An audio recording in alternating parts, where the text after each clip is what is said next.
adalah merujuk kepada hampirnya kita dengan peristiwa perang besar akhir zaman. Inilah yang disebut sebagai Perang Dunia Ketiga yang malhamah kubranya akan bermula di bumi Syam.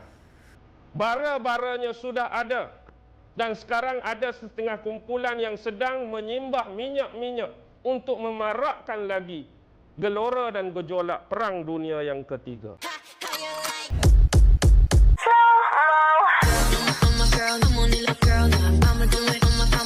Assalamualaikum, Elsa di sini. Hai guys, hai semua, halo tetangga. Gimana kabar teman-teman semua? Semoga sehat selalu, semoga bahagia selalu, dan semoga hari teman-teman semua selalu good day.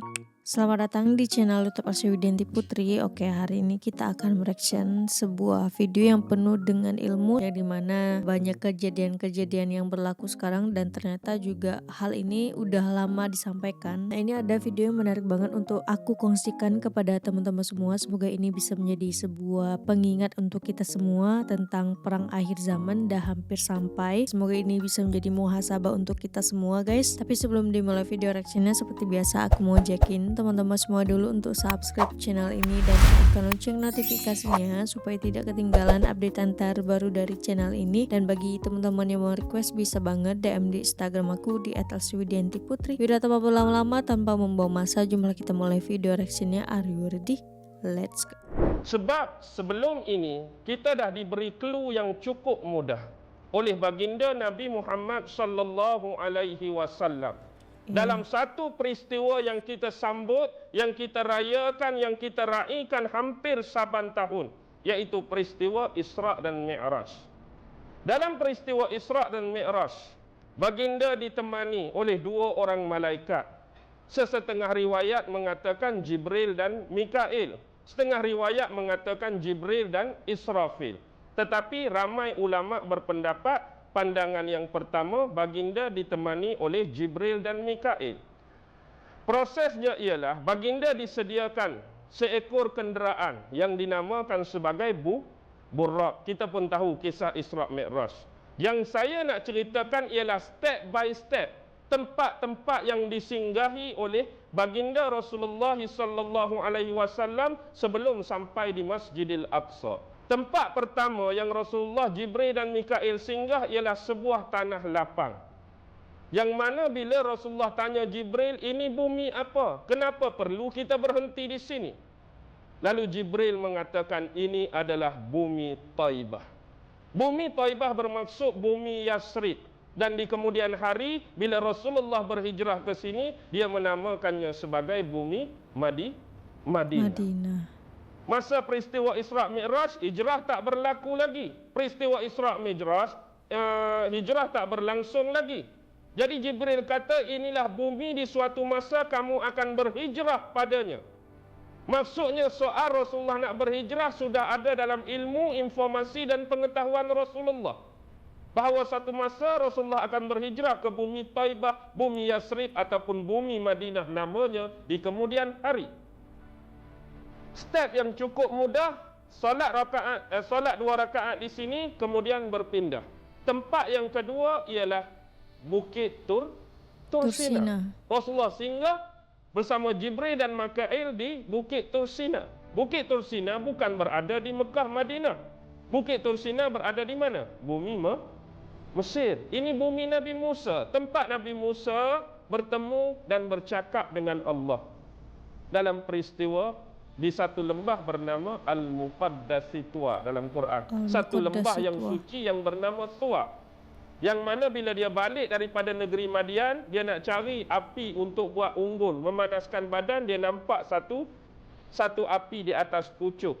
Sebuah pokok, bila dia naik, di situlah berlaku kes, dia mukalamah. Dia berbicara, dia berdialog, dia berkomunikasi dengan Allah. Baik, itu Bukit Tursina. Habis itu Rasulullah salat sunat 2 rakaat, teruskan ke tempat ketiga. Tempat ketiga ialah ada satu pohon, ada satu pokok, yang mana pohon dan pokok tersebut pernah disinggahi dan pernah direhati oleh Nabi Musa alaihi salam. Secara ringkas, pernah berlaku di bandar Tebes pada waktu tersebut. Nabi Musa ni anak angkat Fir'aun. Fir'aun bangsa Kipti, Nabi Musa Bani Israel. Dia berbeza. Nabi Musa, Bani Israel, Fir'aun tu bangsa Kipti, penduduk asal bumi Mesir. Jadi bila berlaku di Bandar Tebes tu, pergaduhan antara dua orang lelaki. Satu lelaki ada daripada kalangan bapa angkat dia. Satu lelaki dari Bani Kipti dan satu lelaki dari Bani Israel. Jadi dia berniat nak tolong lelaki daripada kalangan yang sama dengan dia. Tiba-tiba dia pergi tumbuk lelaki bangsa Kipti, sekali tumbuk, KO, mati.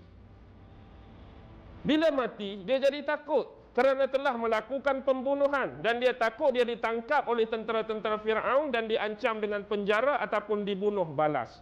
Lalu dia diberi nasihat oleh seorang tua di kota tersebut agar lari sementara meninggalkan bumi Mesir.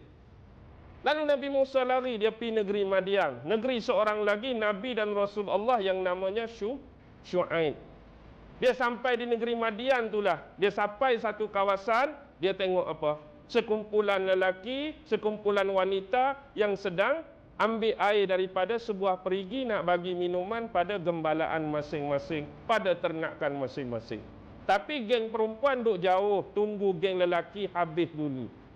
Lalu bila Nabi Musa tanya pasal apa duk jauh daripada geng lelaki, kami ni perempuan, kami orang lemah.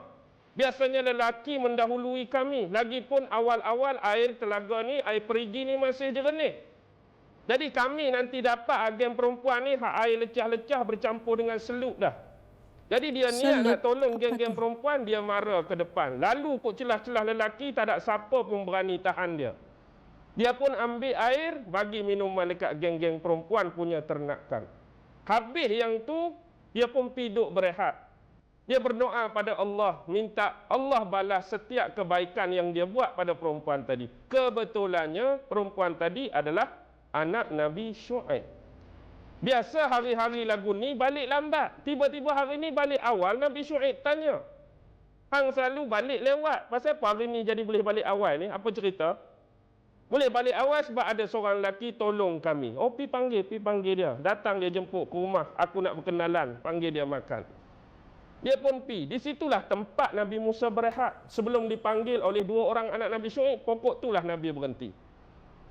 Di bumi Madian. Madian sekarang adalah mana? Bumi Jordan. Itu adalah merujuk bumi Syam. Lepas tu yang keempat baru Baitul Laham.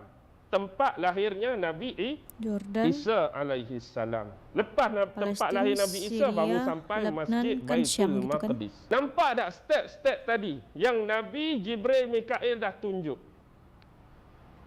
Apa keperluan kita untuk memahami step-step tadi? Cukup mudah. Sebab peperangan dan gejolak yang berlangsung di bumi Syria adalah merujuk kepada hampirnya kita dengan peristiwa perang besar akhir zaman. Inilah yang disebut sebagai Perang Dunia Ketiga yang malhamah kubranya akan bermula di bumi Syam. Bara-baranya sudah ada dan sekarang ada setengah kumpulan yang sedang menyimbah minyak-minyak untuk memarakkan lagi gelora dan gejolak Perang Dunia yang Ketiga. Jadi inilah yang dimaksudkan oleh saya. Ingat, bila kita tahu ini adalah proses permulaan Perang Dunia Ketiga, malhamah kubra, perang akhir zaman, pasti selepas ini akan muncul tiga watak utama yang ditunggu-tunggu oleh hampir sebilangan dan golongan besar manusia-manusia di atas muka bumi ini.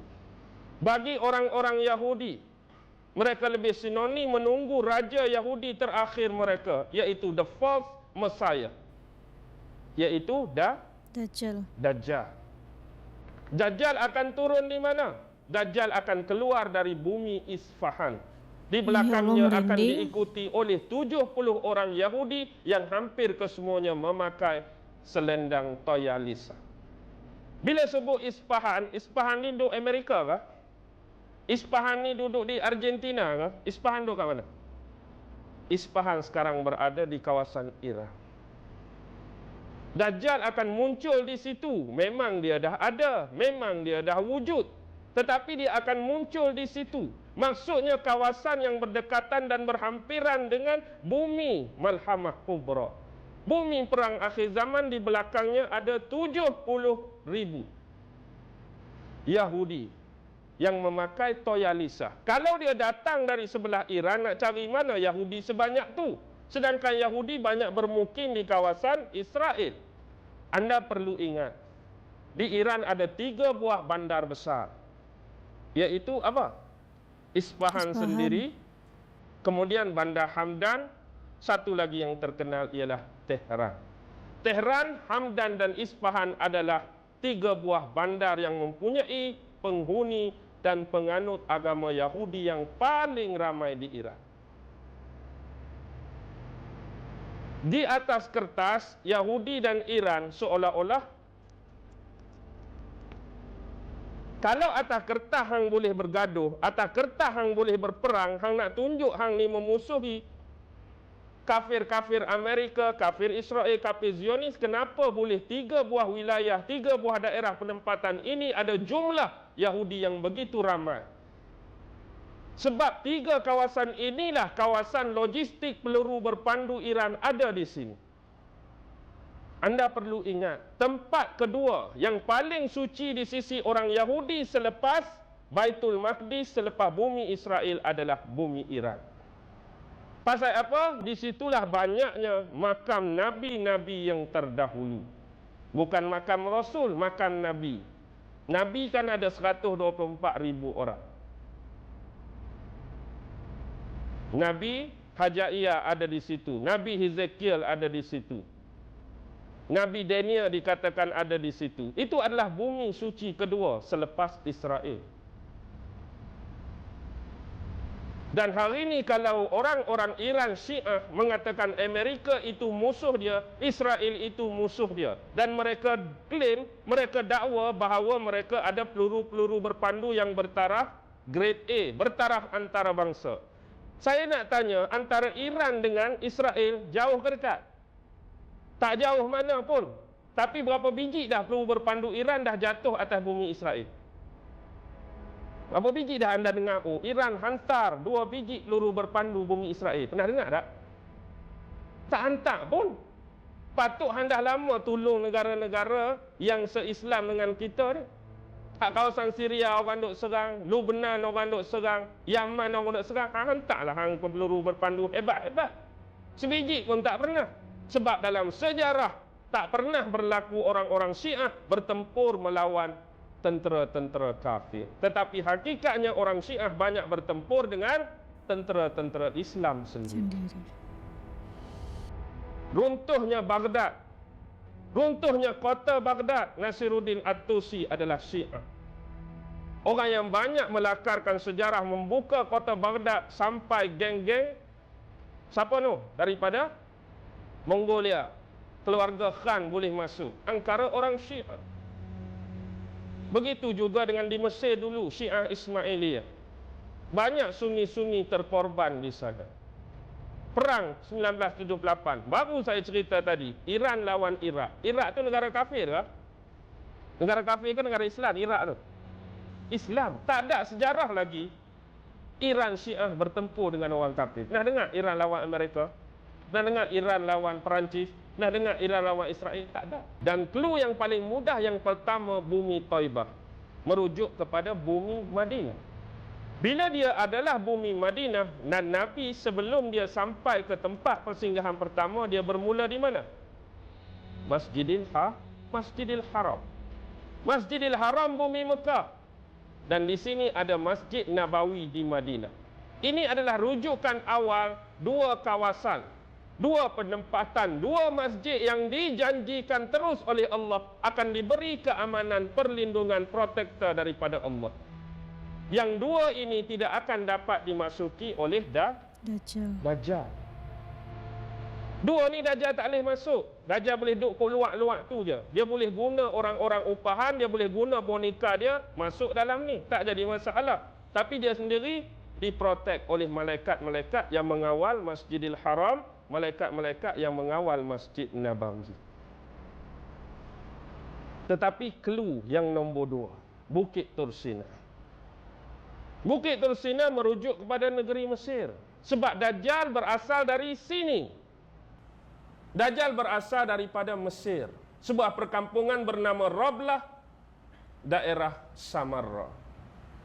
Samarra tu lekatnya jadi Samiri. Ingat peristiwa Samiri. Musa Samiri yang buat lembu sewaktu lepas daripada pembelahan Laut Merah kan. Lepas pembelahan Laut Merah, lari daripada Firaun, Nabi Musa menyelamatkan sebahagian besar Bani Israel. Dalam kitab Injil kita boleh tengok dalam Book of Numbers. Book of Numbers tu ialah buku bilangan. Buku bilangan, pasal apa book ni dinamakan Numbers? Kerana peristiwa Nabi Musa alaihissalam dia duk bilang. Dia duk bilang jumlah Bani Israel yang selamat daripada peristiwa pembelahan Laut Merah. Jadi jumlah yang dibilang tu umur mesti 20 tahun ke atas. Yang 20 tahun ke bawah tak dikira. Contoh mari seorang 16 tahun tak kira. Mari seorang 18 tak kira. Mari seorang hang umur berapa? 22. Satu. Hang umur berapa? 30. Dua. Jadi hak dia bilang tu 20 tahun ke atas, jumlah yang terhasil mengikut Injil The Book of Numbers 603,550 orang. Jumlah yang besar. Jadi bila sampai pula perintah Allah supaya naik di satu bukit bermunajat 40 hari 40 malam nak terima wahyu-wahyu berupa Taurat. Tetapi peluang inilah yang digunakan oleh Musa As-Samiri. Nabi pun Musa, pengkhianat ni pun Musa. Jadi dia buatlah patung lembu tu. Dalam surah Al-Baqarah tu. Patung lembu itulah yang telah banyak menyesatkan sebahagian besar Bani Israel. Dan bila Nabi Musa halau dia pun menjelajah dari satu tempat ke satu tempat dan dia memilih satu negara yang dia boleh laksanakan perancangan dia, laksanakan plan dia, laksanakan strategi dia untuk umat akhir zaman. Negara itulah yang dikenali sebagai negara Uncle Sam. Tahu negara Uncle Sam? Amerika. Yeah. Uncle Sam tu tak ada orang lain lah, Pak Cik Sam tu. Sam tu Samiri tu lah, Musa Samiri. Samiri tu dia ambil sekerat tu Sam. Hari ni dia panggil dia Pak Cik Sam. Uncle Sam tu dia dah lah. Dia lahir di sini. Dendam dia akan berbalah di sini. Menerusi revolusi Arab Spring, dia dah lunaskan sebahagian dendam dia pada bumi. Tempat bumi asal dia dihalau oleh Nabi Musa. Dan hari ini bumi ini dah dapat kepada siapa? Dahulu bila jatuh Husni Mubarak, yang naik menerusi pilihan raya yang dianggap telus. Siapa naik? Mursi. Berapa bulan bertahan? 2-3 bulan, akhirnya macam-macam cerita dia create, macam-macam cerita dia reka, akhirnya General As-Sisi. Kita pun tahu Sisi siapa? Sisi sama pegangan dengan Nuri Al-Maliki. Dia beraliran Syiah. Syiah dah kepung kiri dan kanan sekarang. Hadut tengah Mekah dengan Madinah, sasaran utama. Sasaran utama di tengah Mekah dengan Madinah. Belah kiri ni Mesir. Belah kanan ni Iran. Iraq dengan Syam sekarang dah bergejolak. Bawah tu Yaman. Yaman pun Syiah putih. Ingat. Atas Lubnan. Hasan Nasrullah juga Syiah. Syiah duk kepung ni, ingat. Syiah duk kepung, bucu tu Israel dengan Palestin sikit saja. Sasaran mereka dah hampir, dah capai matlamat. Baik, bila pi tempat ketiga, negeri apa tadi? Madian, merujuk bumi Syam. Syam dah jadi dah. Apa yang jadi hari ini? Sampailah Baitul Laham. Tunggu satu lagi figure. Tempat lahir siapa tadi? Nabi Isa juga akan turun. Kalaulah Dajjal keluar di Isfahan, Nabi Isa akan turun di Manaratul Baida. Manaratul Baida, sebuah Masjid Kubah Putih di Dimashq. Masjid Umawi. Masjid Umawi duduk mana?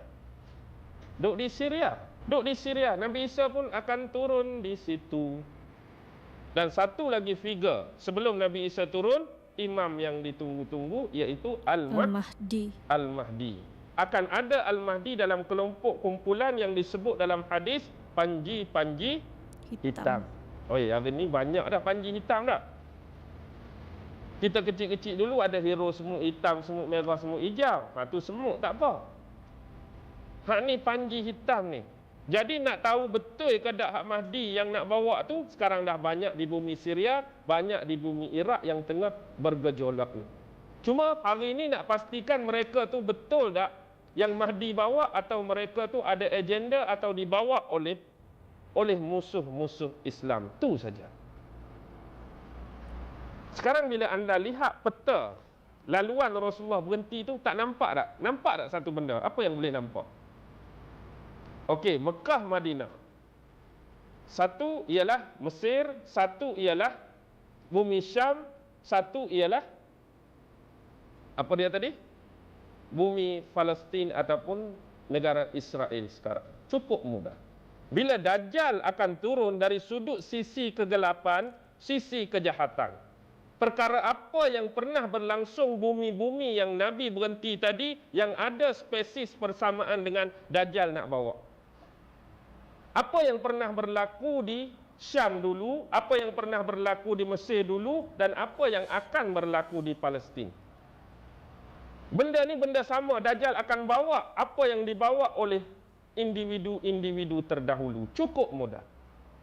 Syam adalah bumi yang sezaman makhluk perosak zaman Nabi Ibrahim, iaitu Namrus. Semua orang kenal Namrus. Namrus ialah seseorang figure personality raja pemerintah yang berlagak lebih jauh, yang akhirnya mengaku dia sebagai Tuhan. Siapa tak boleh nak menafikan fakta ini, tak boleh menafikan sejarah ini. Bumi Syam lah saksinya, kerana Namrus berasal dari bumi Babylon. Dan ini adalah bumi Nabi Ibrahim alaihissalam. Nabi Ibrahim berasal daripada bumi Babylon. Seangkatan dengan dia anak saudara dia Nabi Lut alaihissalam. Menyaksikan sejarah bahawa ada seorang pemerintah dan raja yang diutuskan kedua-dua Nabi itu nak perangi dia. Namrus mengaku jadi Tuhan yang seharusnya dan yang selayaknya disembah oleh manusia-manusia pada waktu itu. Cukup mudah. Bumi Mesir sama, menyaksikan konteks yang sama berlaku sekali lagi, yang terpaksa dihadapi oleh Nabi Musa alaihissalam. Seorang lagi pemerintah raja mengaku jadi Tuhan, iaitu Fir'aun. Fir'aun pun konteks yang sama, bumi ni juga duk berlegak kawasan ni saja. Tapi akhirnya seorang lagi akan keluar. Nak bawa balik agenda yang sama, agenda Namrus, agenda Fir'aun. Dia keluar pun dia nak mengaku dia jadi Tuhan. Siapa? Dajjal. Dajjal pun nak mengaku dia Tuhan. Walaupun dia keluar dari Isfahan, pusat pemerintahan dia akan berlangsung di bumi Israel. Akan berlangsung di bumi Israel. Sebab tu dia nak Israel. Awal-awal kejatuhan kerajaan Turki Uthmaniyah 1924, dia mula mengkucar-kacirkan negara-negara asal jajahan di bawah takluk kekhalifahan Turki Uthmaniyah.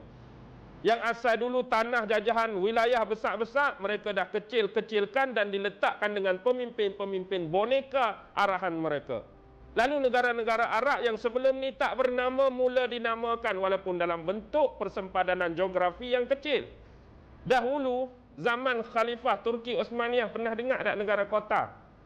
Tak ada Qatar. UAE tak ada. Oman tak ada. Libya tak ada. Itu bumi Syam.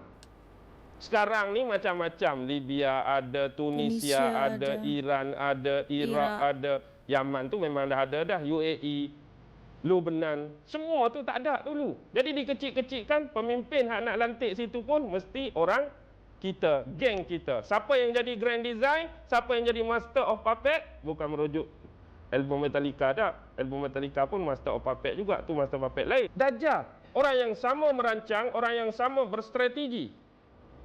Jadi akhirnya negara-negara ni sekarang dah jadi di bawah takluk mereka. Kita lihat hari ini bila terjadi satu-satu peristiwa, mereka ambil tahu atau tidak saudara mereka sendiri. Contoh paling mudah, di Israel dan Palestin lah. Hari-hari Israel Palestin kena, hari-hari Palestin kena. Ada siapa bangun? Hak dekat sekali, hak paling kaya dengan minyak, Arab Saudi ada bantu tak? Arab Saudi ada bantu tak? Kalau nak bantu lama dah. Kalau nak bersepakat negara Islam saja tu. Hak betul-betul dia sekok je Israel tu. Atas dia Lubnan kalau nak kira negara Islam. Bawah dia Jordan Islam, Palestin Islam, Mesir Islam, Sudan Islam, Arab Saudi Islam, Yaman Islam, UAE Islam, Oman Islam, Iran Islam. Tapi tak ada seorang pun ambil tahu. Betul atau tidak? Betul. Tak ada seorang pun ambil tahu. Sebab apa? Sebab apa agak-agak? Satu benda yang mudah mereka catur kita, iaitu sistem demokrasi. Sistem demokrasi lah yang menghancurkan diving of sovereignty. Apa diving of sovereignty? Apa dia? Diving of sovereignty. Keadilan ilahi. Apa maksud keadilan ilahi? Maksudnya begini, cara yang paling mudah. Hari ini mereka catur kita dengan sistem demokrasi. Kita dah tak ada sistem baiat, kita dah tak ada sistem khalifah. Bila khalifah dah hancur, jangan duk bermimpi nak ada balik sistem khalifah. Aku dah bagi negeri sikit seorang, aku dah bagi daerah sikit seorang, aku dah bagi wilayah sikit seorang, hang takbir sendiri. Bagaimana nak pilih pemimpin? Sistem pilihan raya, sistem demokrasi. Bila sistem pilihan raya, sistem demokrasi, orang jahat boleh bertanding ke tak? Boleh. Perompak boleh bertanding? Boleh. Dan inilah pemimpin. Kalau dia menang, dia licik, dia boleh naik. Kita dulu banyak orang yang benar-benar ada ilmu, orang yang benar-benar ada pakih, ada authority, ada credibility, ada integrity, baru boleh jadi pemimpin macam khalifah.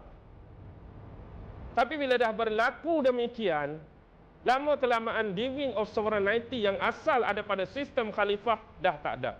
Maksud diving of sovereignty ialah berlaku macam zaman Nabi dulu. Zaman Nabi dulu yang Islam cuma Mekah, yang Islam cuma Madinah. Nabi duduk diam situ. Nabi ada sebar dakwah tak? Kita cukup dah Mekah, ramai dah orang ikut kita. Madinah pun cukup dah, tak payah pergi mana-mana. Begitu ke? Sahabat sebar ke, sahabat menjelajah ke, sahabat mengembara ke, duduk diam di Mekah dan Madinah? Saya tanya. Mereka berdakwah, mereka mengembara. Tak ada tekanan. Pergi pula dengan syarat. Kami datang ni bukan nak ubah kamu. Kami datang bukan nak bunuh, bukan datang nak ambil peluang, ambil hasil mahsul bumi kamu. Kami datang nak ubah yang dalam perut kamu. Kami datang nak ubah akidah, nak ubah agama. Penyembahan sesama manusia, penyembahan sesama makhluk Allah kepada penyembahan kepada Allah. Tu ya. Baki lagi bila kamu dah terima akidah ini, terima iman ni, kami nak tinggal, nak pergi tempat lain. Tu je kerja kami. Kalau kamu tak nak, kamu kena duduk bawah kerajaan takluk Islam, kena bayar jizyah.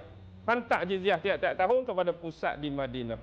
Kalau dua-dua tak mau, kita keteng, perang. Nombor 3 dah perang, tak ada pilihan dah. Hari itu boleh perang, tak ada siapa nak marah.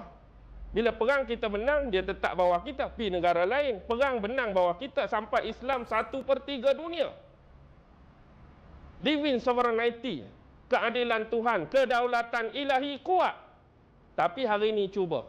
Kita besar, Brunei kecil. Kita pun nak buat macam Nabi dululah. Kita nak pergilah serang Brunei.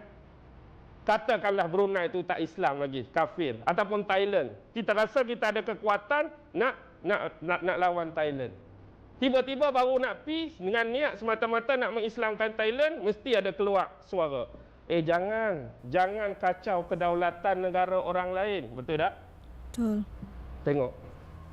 Tak boleh kacau dah daulat negara orang. Sekarang daulat ilahi hak asal dah jadi daulat pada negara-negara dah. Dulu Nabi tak ada masalah, tak ada itu. Atas sekali divine sovereignty, daulat ilahi. Tak kira siapa. Hari ni, jangan kacau Thailand. Mereka negara berdaulat tu kan perang pula kan. Kita ni sama-sama anggota PBB kan mari jenuh. 40 negara mari serang hang seorang. Tak berani. Kalaulah kata Brunei itu kafir, kecil lah Brunei kita pi. Jangan, Brunei pun berdaulat. Sekarang siapa berani kacau?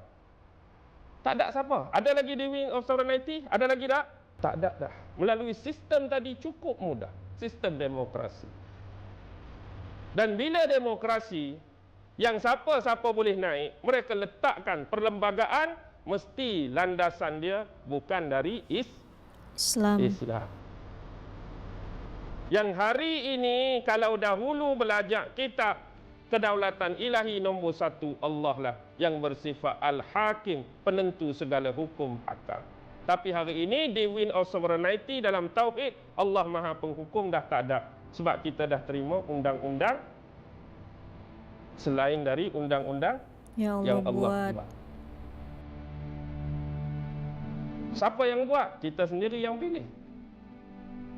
Kita sendiri yang pilih. Jangan salahkan orang lain. Kalau hari ini pun kita mengaku Allah Al-Hakam, tapi Divine Sovereignty sebenar dah hilang terus. Inilah cara paling mudah melalui sistem ini. Saya dah cakap banyak tempat, sistem ni mudah. Dia macam bola saja. Bola ni dia minta kita balik main bola. Demokrasi macam bola. Nak main di mana bola ni? Tempat kamu lah, gelanggang dia, negara kamu. Bila nak berlawan bola, logik dah ada satu pasukan. Nak main bola, geng kita ni, kumpulan masjid apa ni? Masjid di Mak Desa Bukit Minyak. Lawan tak ada lawan. Tak ada lawan nak main bola apa? Mesti ada lawan. Automatik sistem ni akan mewujudkan perlawanan yang berterusan sampai hari kiamat. Kalau lawan orang kafir okey lagi. Lawan siapa? Saudara sendiri ke lawan orang kafir? Saudara sendiri. Kita lawan saudara sendiri. Bila main bola, kena lawan saudara sendiri. Automatik yang dah ditentukan dan dicaturkan memang akan datang, bukan daripada yang sepatutnya. Dan kita pun nak berlawan hak ni. Dan perlawanan ni nak menang dengan kiraan gol ke kiraan main cantik? Gol. Kita cerita main cantik. Oh, kami menguasai bola 80%. Hantaran tepat, tandukan cantik. Tapi cuma kalah 6-0. Tak payah cerita main cantik. Kalau kalah 6-0. Yang menang 6 ke 0? 6. Dan 6 ni lah sistem pilihan raya tu. Walaupun 3-6-0, kawan tu 3-6-1. Hak menang siapa? 3-6-1. Lepas tu bila referee, aku ada duit banyak, boleh suap tak referee? Referee kalau hang nampak sikit-sikit kena tangan tu jangan buat whistle lah. Referee boleh suap tak? Boleh lah main bola. Hang buat pejam-pejam mata lah. Geng-geng depa kami slide ke, kami benteh ke, hang tak payah angkat-angkat. Kalau depa angkat-angkat lah. Cukup mudah perkiraan dia. Kalau anda memahami teori konspirasi. Hak ni dah lama duk bermain dalam masyarakat kita, sampai tu tak akan boleh naik. Dan mereka pun rancang sistem ni, Islam tak akan naik. Contoh mudah, walaupun pilihan raya dianggap paling terus pernah berlaku di bumi Mesir, Morsi naik. Rakyat nak kepada dia. Tapi tahan berapa bulan? 6 bulan saja. Patut lama lah dah rakyat nak. Tapi dia akan create rekod pula macam-macam cerita yang menyebabkan jadi salah, jadi tak kena. Memang sistem ni bukan untuk kita. Tapi dah kita duduk dalam sistem ni, nak buat macam mana? Ikut sajalah. Sebab kita ni dah jadi Lord of the Ring. Lord of the Ring tu lah kita ni. Faham kan? Saya dah sebut hari tu kan? Kan ada lagi tak faham sistem Lord of the Ring ni? Permainan. Lord of the Ring, sequel. Ada satu Lord of the Ring 1, Lord of the Ring 2, Lord of the Ring 3. Itulah Lord of the Ring. Tajuk Lord of the Ring, Tuan punya cincin. Tapi tengok cerita sampai habis tak bertemu. Siapa Lord of the Ring? Watak Frodo tu. Frodo yang bawa cincin tu kan. Bila sampai Frodo masuk dekat Dajjal, Sauron hak mata satu tu, dia nak buang cincin tu kan. Bila nak buang, mari satu makhluk jenis kecil tu gigit tangan dia, jangan bagi buang cincin tu. Tapi dia duduk kerah, duduk bergaduh, buang. Bila buang, jatuh cincin, jadi apa dekat Sauron? Jadi apa dekat Dajjal mata satu? Jadi hancur luluh. Betul-betul dia buat macam hadis Nabi, jadi macam segunung garam yang meleleh kan. Dia kan jadi mata satu tu jadi macam lawa, keluar lawa gunung berapi cair. Kalah dah Dajjal. Sebab apa kalah? Sebab dah buang cincin tu. Dajjal tak akan mati, Dajjal tak akan kalah selagi kita duk pegang sistem ini. Kita hari ini tak boleh kalahkan Dajjal sebab kita duk pegang sistem dia. Melalui apa? Ring ni lah. Tahu tak ring tu apa? Jangan ingat ring tu cincin. Ring tu ialah surah-surah awal dalam Al-Quran. Surah Baqarah, Surah Al-Imran, Surah An-Nisa, Surah Al-Ma'idah. Art yang pertama, surah Al-Baqarah banyak Allah pesan merujuk kepada musuh nombor satu orang Islam, iaitu kisah Nabi Musa dengan Bani Israel. Lebih banyak merujuk kepada agama Yahudi. Nak kenal Yahudi, nak tahu taktik Yahudi, bacalah banyak-banyak surah Baqarah. Cuma kita kena pandai menyelami seni-seni. Walaupun cerita Nabi Musa, tapi hakikat banyak rahsia-rahsia seni yang keluar untuk zaman ni. Art yang pertama ialah reload. Reload. Yahudi sifat dia itulah reload. Apa saja keinginan nafsu kita, dia akan bubuh. Hari ni, anda nak gegar waganza. Ada gegar waganza. Hak orang tua, tak puas hati, tercabuk gigi, bubuh pula. Apa tu? Kilauan mas. Kilauan mas, dia duk gelek sampai pagi. Hak jenis nak bahan-bahan porno, bahan-bahan lucah. Dia mari majalah lucah, website porno. Hak minat hiburan. Hak minat jenis disko, dia sediakan disko. Hak minat jenis tikam toto, mari Magnum, mari 4D, mari Sport Toto. Apa saja keperluan yang ke arah maksiat, kejahatan, dia akan reload untuk kita. Hari ni apa benda jahat yang kita nak yang tak ada? Cuba cerita. Hari ni kalau nak pergi disko, ada tak agak-agak? Boleh, tak ada masalah. Mau dengan tak mau saja. Halal dengan haram saja. Hari ni kalau nak minum arak, senang ke payah? Senang. Kadang-kadang arak yang tertipu pun kita minum. Kita tak tahu pun ada wine, ada alkohol yang lebih pada minuman kita. Itu sifat. Yang kedua, air. Air itu surah yang kedua lah. Surah Ali Imran. Banyak cerita Nabi Isa dengan mak dia. Dia lebih sinonim merujuk kepada agama nombor dua yang jadi musuh kita, Kristian. Kristian lah yang banyak kacau dari sudut agama. Hak betulnya, hak serang agama, hak betul-betul Kristian. Yahudi ni dia banyak serang nak runtuhkan akhlak. Ya, betul. Agama ingat, orang Kristian. Surah yang ketiga An-Nisa. Senjata nak jatuhkan orang Islam perempuan, cukup mudah. Yang perempuan ni lah yang paling mudah dijatuhkan ya guys. Dunia jatuh akibat perempuan. Kita kadang-kadang pun jatuh longkang sebab tengok perempuan seksi tak? Tengok nak pergi Bukit Tambun, telajak masuk exit Allah. Tengok perempuan cantik, exit terlepas kena pusing depan. Habis pula duit tu tak lain. Tengok-tengok keluar longkang serebang dulu naik. Ustaz juga boleh masuk dalam longkang. Perempuan senjata utama. Hari ini macam-macam. Bukan saja pemimpin dunia, orang-orang kecil pun banyak gunakan senjata perempuan. Mudah nak mencairkan lelaki. G yang terakhir, surah Al-Ma'idah, merujuk pada groceries. Makanan-makanan dan minuman kita. Hari ini apa nama fast food? Bermula daripada McDonald, KFC, apa lagi? Chicken tikka ke, Domino's, Pizza Hut ke, Subway ke, bukan Subway Surfer tu game. Subway hak roti betul lah. Subway macam-macam lagi. Hak tu yang kita duk makan, bagi anak-anak kita makan. Lepas tu bilalah benda tu dah jadi cincin, kita pula duk guna sistem tu. Sistem hak dia guna nak lumpuhkan kita, kita duk pakai sistem dia. RING kita duk pakai. Agak-agak Dajjal boleh kalah tak? Nak kalah macam mana kita duk guna? Hari-hari duk guna produk dia, hari-hari duk makan produk dia, hari-hari duk minum produk dia, hari-hari duk tengok hak dia. Media antarabangsa dia kawat. Dari sudut kewangan bank dunia, riba hari-hari kita makan. Agak hari-hari orang Islam tombok, tak sembahyang. Lepas tu selagi tak cabut, agak-agak boleh menang tak dengan Dajjal? Clue cukup mudah. Akhir bila cabut cincin baru Dajjal kalah. Selagi anda tak buang sistem dia dalam hidup anda, jangan harap anda dapat tewaskan Dajjal. Jadi Lord of the Rings apa? Dalam TV ke duduk luar tercokoh depan TV. Lord of the Rings kita lah tuan tu. Tuannya kita ya guys. Jangan tanggal cincin betul hak pemata delima hak tuan pakai tu cincin betul, tak ada masalah.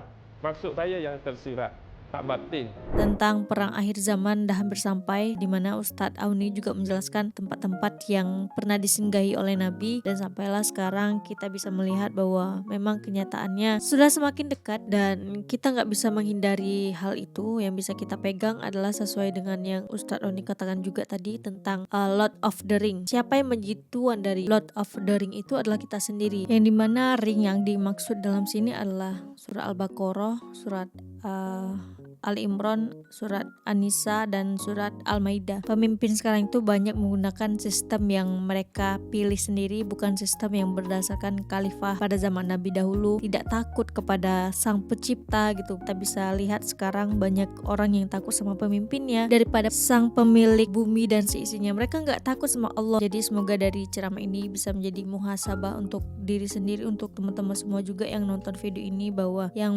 bisa kita lakukan adalah selain memperkuat iman, jaga sholat, perbaiki diri menjadi lebih baik. Dan untuk video kali ini cukup sekian. Bagi teman-teman yang suka sama video ini, jangan lupa untuk like, komen, dan subscribe, dan kita ketemu di next video. Bye bye. Assalamualaikum.